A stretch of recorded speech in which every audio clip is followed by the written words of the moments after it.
तो एक बार फिर से चिराग पासवान और पशुपति पारस आमने सामने हैं और चाचा भतीजे की लड़ाई एक बार फिर से देखने को मिलने वाली है।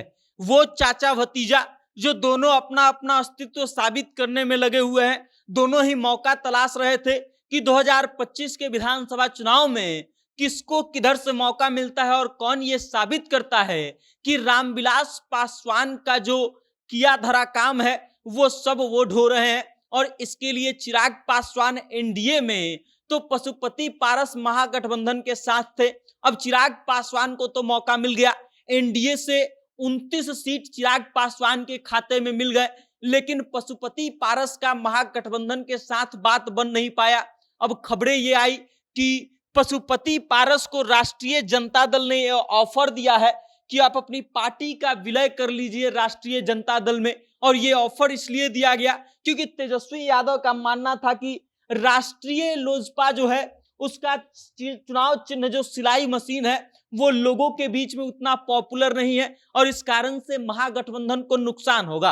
अब पशुपति पारस ने राष्ट्रीय जनता दल और तेजस्वी यादव का ये ऑफर ठुकरा दिया। ठुकरा इसलिए भी दिया क्योंकि राजद जो है ज्यादा सीट देने के लिए तैयार नहीं हुआ था। याद कीजिए, पशुपति पारस शुरू में 12 सीटों का डिमांड कर रहे थे, लास्ट में ये 8 सीट पर आए थे, लेकिन तेजस्वी यादव 2 और 3 सीट से ज्यादा देने के लिए राजी नहीं हुए।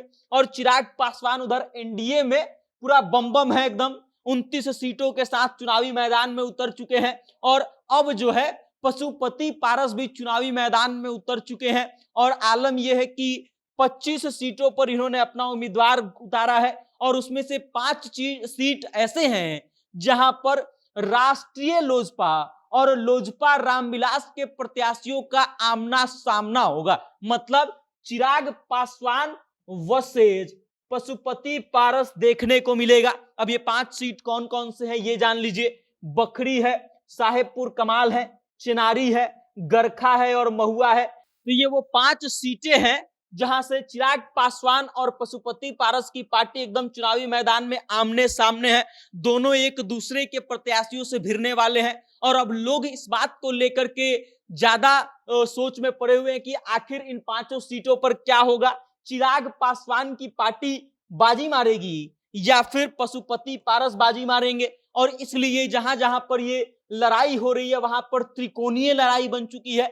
एक तरफ जो है चिराग पासवान जो एनडीए के तरफ से है, वो दूसरा महागठबंधन का गुट है और तीसरा गुट जो है पशुपति पारस का है। और ये त्रिकोणीय लड़ाई में अंतिम बाजी कौन मारेगा ये देखने वाली बात होगी। कहीं कहीं तो चर्चा ये भी चल रही है कि चिराग पासवान को इसके कारण नुकसान हो सकता है और पशुपति पारस के कारण महागठबंधन को इसका फायदा मिल सकता है। बाकी अब देखने वाली बात ये दिलचस्प होगी कि चिराग पासवान और पशुपति पारस चाचा भतीजे की इस लड़ाई में कौन बाजी मारता है और जनता चिराग पासवान के साथ दिखाई देती है या फिर पशुपति पारस के साथ।